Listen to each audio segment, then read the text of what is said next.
Selamat pagi teman-teman semua. Sekarang kita di pertemuan ke-9 dengan topik paradigma fungsionalisme. Oke, langsung saja. Nah, kalau kemarin-kemarin yang terakhir adalah strukturalisme sama voluntarisme. Nah, sekarang kita beranjak lebih ke lebih mendalam lagi tentang paradigma yang menjadi dasar dalam psikologi. Tahu Charles Darwin ya? Charles Darwin ini juga memberikan kontribusi dalam ilmu psikologi sebagai ilmu pengetahuan. Oke, gagasan Charles Darwin mengenai evolusi mengubah fokus ilmu psikologi dari struktur kesadaran ke fungsi kesadaran. Ingat, di strukturalisme kita hanya membahas atau hanya fokus pada bagian-bagian dari kesadaran.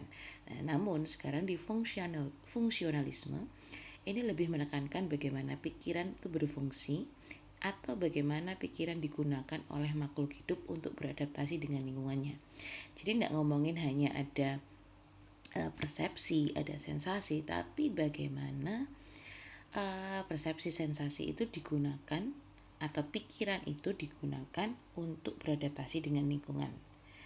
Ya, jadi tidak mempelajari komposisi atau elemennya, tapi lebih fokus pada fungsinya. Lebih tertarik mempelajari potensi psikologi untuk diterapkan menyelesaikan masalah-masalah kehidupan. Ingat, di strukturalisme dan voluntarisme kelemahannya adalah tidak tidak dapat menyelesaikan masalah-masalah kehidupan, hanya menjelaskan bahwa ini loh terjadi seperti ini karena ada bagian-bagian ini, tapi tidak menyelesaikan masalah-masalah kehidupan. Nah, metode yang dipakai umumnya itu adalah metode observasi tingkah laku melalui metode fisiologi berarti secara biologis, kemudian metode variasi kondisi, nanti dijelaskan di tiap tokoh ya, ada tokohnya, dan kadang menggunakan metode introspeksi dengan beberapa kelemahannya. Introspeksi yang masih menggunakan dari strukturalisme. Beberapa ahli juga memperkenalkan metode eksperimen secara eksak dan menciptakan pendekatan analisis faktor dalam metode psikometri dan menciptakan teknik pengukuran sikap. Ini sudah mulai maju ya. Ilmu psikologi sudah mulai maju karena sudah melakukan berbagai macam eksperimen ataupun penelitian untuk membuktikan tentang hipotesa atau asumsi para tokoh. Oke, yang pertama Charles Darwin. Menurut Charles Darwin, makhluk hidup yang mampu beradaptasi dengan lingkungannya akan dapat bertahan hidup. Jadi survival of the fittest. Melihat bagaimana binatang dari spesies yang sama telah berevolusi dalam cara yang berbeda-beda sebagai respon terhadap lingkungan yang berbeda. Nah, ini dia maksud Charles Darwin bahwa bagaimana manusia fungsi dari pikiran manusia itu ternyata bisa membuat bertahan hidup, beradaptasi. Charles Darwin ini mengamati adanya variasi atau keberagaman dalam spesies atau antar spesies. Jadi hasil seleksi alam mereka akan survive, tapi dengan menggunakan pikiran mereka. Pengaruh Charles Darwin terhadap psikologi itu ada 4 hal. Yang pertama, fokus pada psikologi binatang atau tingkah lakunya. Kemudian menekankan pada fungsi daripada struktur kesadaran, fungsi ya, balik lagi fungsi. Menggunakan metode dan data dari banyak bidang. Ada bidang sosial juga, ada bidang ini tadi biologis, ada binatang juga. Kemudian fokus pada gambaran dan pengukuran perbedaan individual. Charles Darwin ini melihat keunikan dari tiap individu dan mengatakan bahwa ini karena berevolusi dengan cara yang berbeda-beda. Kita asumsi awalnya adalah manusia itu kan sama seperti binatang. Manusia itu berarti juga bisa beradaptasi dengan cara-cara yang berbeda-beda supaya bisa survive di kehidupan ini, di dunia ini. Oke, nah sekarang kita ke William James. William James ini cukup terkenal ya dengan prinsip psikologinya, yaitu uh, studi tentang kehidupan individu ketika mereka beradaptasi dengan lingkungannya, belajar hal-hal baru dari lingkungan dan memecahkan masalah secara efisien. Ini yang digunakan William James dalam menelaah ilmu psikologi, ya, dalam menemukan fungsi-fungsi dari pikiran. Pandangannya tentang kesadaran ini bertolak belakang dengan Wundt, yaitu pengalaman sadar tidak terdiri dari sekelompok atau sekumpulan elemen. Tapi kesadaran itu merupakan proses yang mengalir secara terus-menerus, berubah dan usaha untuk membaginya ke dalam elemen-elemen yang justru mendistorsinya. Stream of consciousness, ini disebut stream of consciousness. Jadi stream itu aliran ya, jadi aliran kesadaran. Ingat di strukturalisme Wundt hanya fokus pada elemen-elemen kesadaran. Nah, William James ini fokus pada bagaimana kesadaran itu merupakan sebuah proses. Jadi bukan hanya sekedar bagian-bagiannya, tapi ada proses yang berubah terus-menerus. Pikiran itu bersifat kontinu, tidak ada yang dapat mengganggu aliran kesadaran. Ya, pikiran juga bersifat selektif, yaitu menseleksi atau memilih stimulus yang relevan. Jelas, coba kalau kalian tidak mungkin berpikir semuanya dalam satu waktu. Kamu pasti akan memikirkan tergantung yang muncul, stimulus yang muncul. Jadi misalnya ketika kamu melihat laptop atau melihat Bella, kamu langsung berpikir bahwa ini berarti kuliah online, tugas lagi banyak. Nah, itu yang disebut pikiran selektif. Kamu tidak mungkin memikir ketika melihat Bella terus mengatakan ngomongin tentang lapar, tidak ya, karena tergantung stimulus yang muncul. Fungsi atau tujuan dari kesadaran adalah untuk memungkinkan kita beradaptasi dengan lingkungan sekitar kita, yaitu dengan cara memilih. Memilih berarti memilih apa yang harus kita lakukan, ya, karena kita sadar itu menurut James. Kita sadar akan di sekitar kita, oleh karena itu kita punya pilihan untuk mau melakukan atau bertingkah laku seperti apa. William James menekankan psikologi bersifat pragmatis, yaitu pemikiran bahwa kebenaran dari ide atau gagasan diukur dari konsekuensi praktisnya. Jadi misalnya begini, kamu akan bertingkah laku kalau kamu tahu itu akan memiliki konsekuensi yang baik. Ya, contoh, kamu tidak akan mencuri karena tahu bahwa konsekuensi dari mencuri adalah dipenjara atau dihukum, ya kan? Kamu tidak akan mencontek karena tahu konsekuensinya bahwa itu akan disalahkan atau dimarahi atau mendapat konsekuensi dari guru. Nah, itu yang dimaksud James, bahwa psikologi bersifat pragmatis. Tingkah laku atau kesadaran atau ide yang dimunculkan dari pikiran itu, yang berbentuk tingkah laku itu, merupakan hasil dari pemikiran bahwa ada konsekuensi. Kalau kamu melakukan tingkah laku A, kamu melakukan tingkah laku B, ya konsekuensinya berbeda. John Dewey, psikologi bermakna bila ia memiliki nilai-nilai pragmatis. Jadi lebih mengkaji, hampir sama seperti William James ya, mengikuti dari William James, mengkaji fungsi organisme atau individu di dalam lingkungannya. Menolak aliran psikologi molekularisme, elementer, sama reduksionisme. Jadi ini aliran psikologi yang dimaksud adalah strukturalisme ya. Setiap unit perilaku akan berakhir dengan respon terhadap stimulus. Ya, ini kurang lebih sama seperti William James, bahwa kamu bertingkah laku, individu berperilaku itu karena merupakan respon dari stimulus yang muncul. Menurut John Dewey, persepsi dan gerakan itu harus dipandang sebagai satu kesatuan unit, mempunyai fungsi dan tujuan dan bukan sekedar stimulus respon. Jadi nggak hanya karena ada makanan, responmu adalah lapar ya, atau kamu merasakan lapar. Tapi bukan hanya sekedar itu, tapi kamu ada tujuannya ketika merasakan lapar. Oke, atau ada contoh lain ini. Pengalaman anak dengan lilin yang menyala mengubah persepsi anak terhadap stimulus. Anak akan respon anak mempunyai fungsi yang berbeda-beda. Jadi bisa jadi anak yang melihat lilin menyala akan persepsinya berbeda antara anak yang satu dengan anak yang kedua, ya.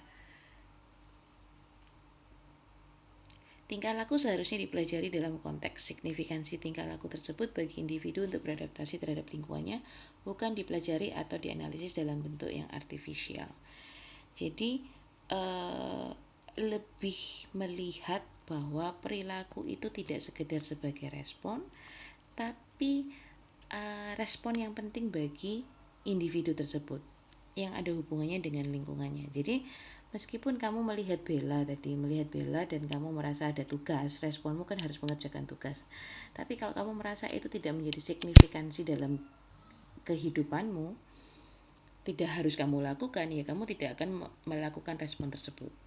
Kamu tidak akan mengerjakan tugas di Bella karena kamu merasa itu tidak penting. Nah, itu yang dimaksud sama John Dewey. Nah, ini yang juga menjadikan contoh yang tadi, bahwa persepsinya berbeda-beda. Siapa tahu mahasiswa A merasa ini penting, harus dikerjakan, ya dikerjakan. Tapi mahasiswa yang satu mengatakan itu tidak penting, sehingga ya tidak dikerjakan responnya. Oke, ke Francis Galton. Kontribusi dari Galton ini kemampuan mental diwariskan atau diturunkan. Adanya perbedaan individual pada kapasitas individu. Jadi lebih mengutamakan bahwa ada faktor biologis, ada faktor keturunan ya. Ada faktor keturunan yang membedakan dari tiap individu.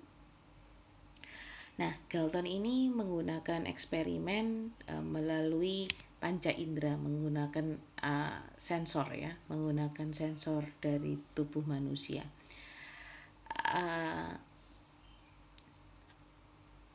Dia melakukan berbagai pengukuran dan juga dipengaruhi oleh pandangan dari John Locke. Pengetahuan diperoleh panca indera. Kemudian Edward Lee Thorndike ini termasuk tokoh yang cukup terkenal nanti di aliran behaviorisme. Dia juga menjadi salah satu tokoh yang mempengaruhi aliran behaviorisme. Hasil penelitian Thorndike terhadap tingkah kucing yang mencerminkan prinsip dasar dari proses belajar yang dianut oleh Thorndike, yaitu bahwa dasar dari belajar tidak lain adalah asosiasi. Kamu bisa cari di YouTube atau di mana, di Google, tentang eksperimen dari Edward Lee Thorndike ya. Jadi kalau kamu lihat nanti dari eksperimen yang dilakukan Lee Thorndike itu menekankan bahwa kamu belajar atau kamu mempelajari tingkah laku sesuatu, belajar untuk memunculkan tingkah laku sesuatu karena ada proses asosiasi. Sebentar, ada contohnya tidak? Oke, nggak ada ya.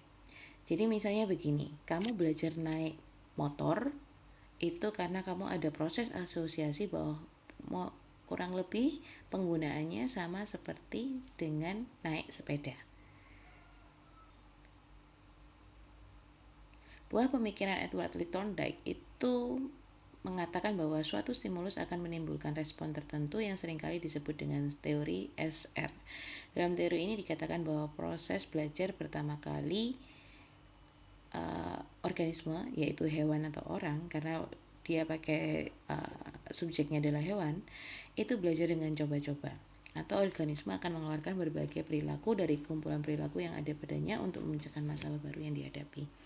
Contoh gampang saja ketika kamu belum mengerjakan tugas dan waktu sudah habis ya. Kemudian kamu pakai trial dan error deh. Coba-coba deh tanya dosennya boleh nggak ya dapat perpanjangan waktu nggak untuk mengerjakannya. Nah, kalau misalnya dosennya memberikan izin untuk memperpanjang, otomatis mahasiswa akan berpikir, oke, berarti kalau aku mencoba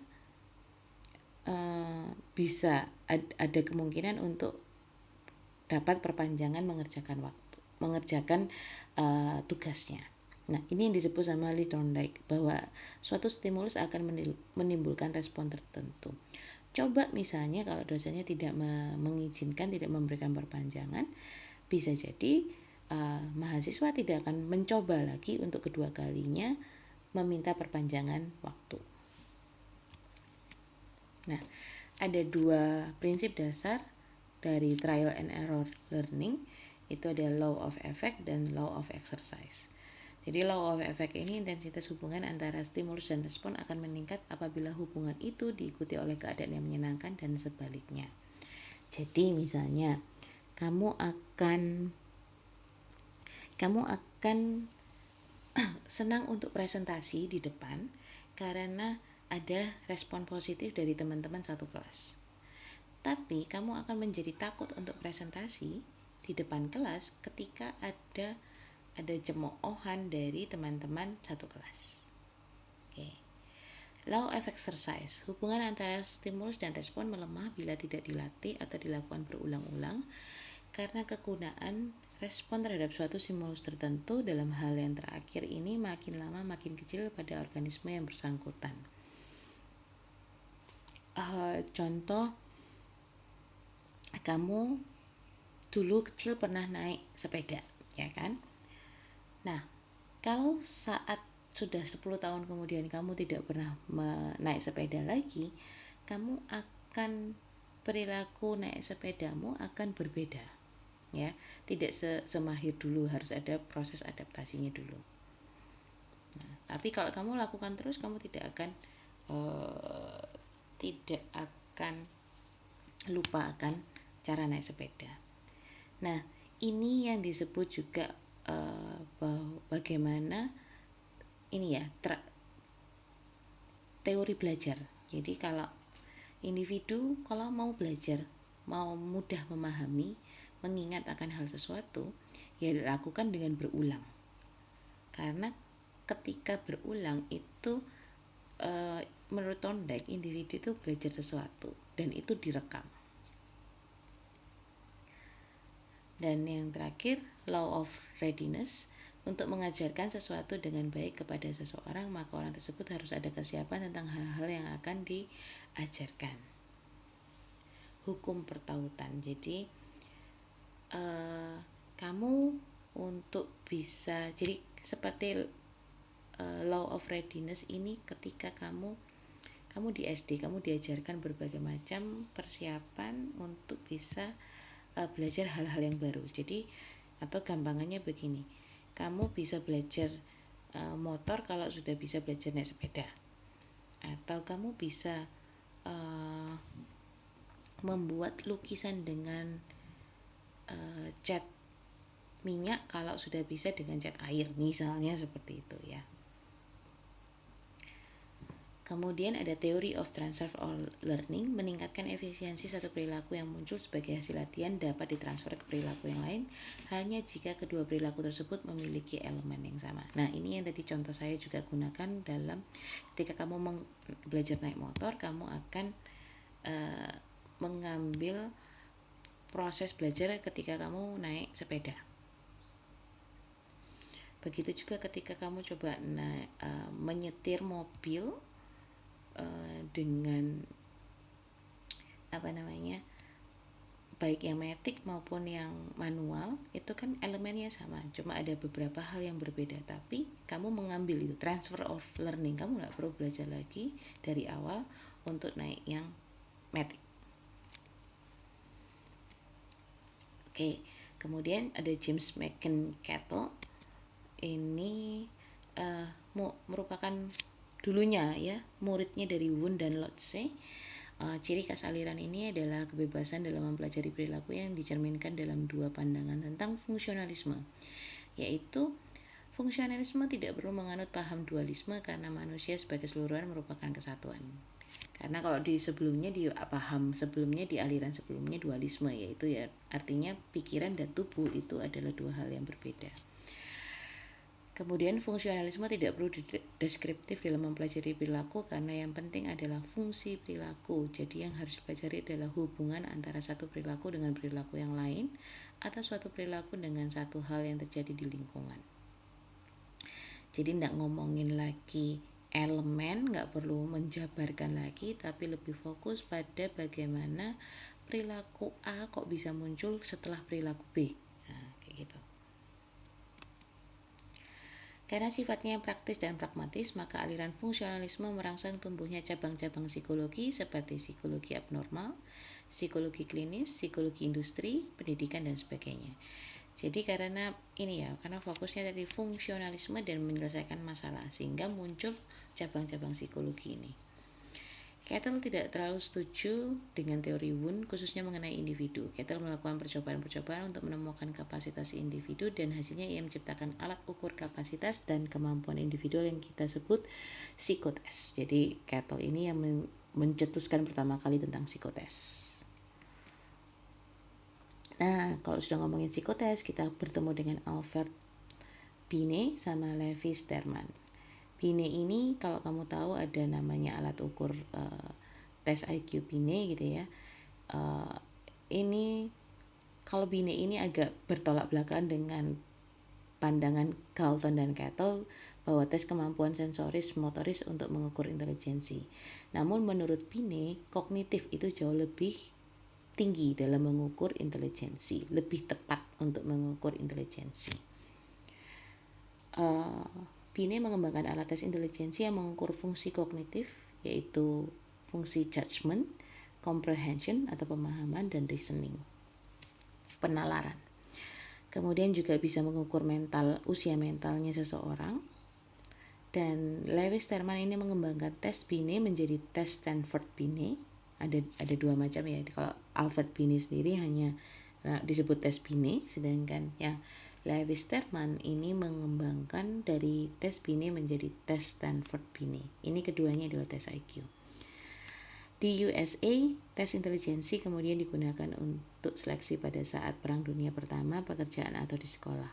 Di sini pun begitu, di Indonesia sudah menggunakan tes intelijensi sebagai seleksi atau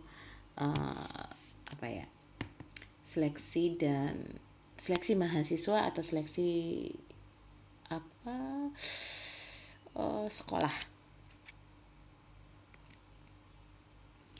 Yang terakhir Hugo Monsterberg ini melahirkan, jadi tokoh disebut bapak psikologi industri karena dia yang mencetuskan psikologi industri. Kontribusinya yang penting itu adalah tentang tujuan-tujuan produktivitas seperti teori manajemen ya. Lebih fokus pada bagaimana manusia bisa meningkatkan produktivitas kerja atau produktivitas industri ya. Yang pertama, mendapatkan orang atau karyawan yang terbaik yang sesuai dengan pekerjaan. Yang kedua, menciptakan kondisi kerja. Yang ketiga, menggunakan pengaruh psikologis guna memperoleh dampak yang paling tepat dalam memotivasi karyawan. Jadi mencari cara bagaimana memotivasi karyawan, entah pakai reinforcement atau pakai teknik modifikasi perilaku dan sebagainya. Oke. Cukup sampai di sini pertemuan ke-9. Semoga bisa dipahami. Nanti silakan kerjakan tugasnya dan dikumpulkan, kalau tidak salah tugasnya itu dikumpulkan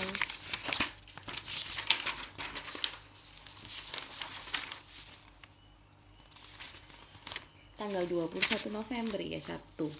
Kalau enggak nanti saya perpanjang menjadi minggu depannya lagi di hari yang sama, di Selasa, di jam mata kuliah kita ya.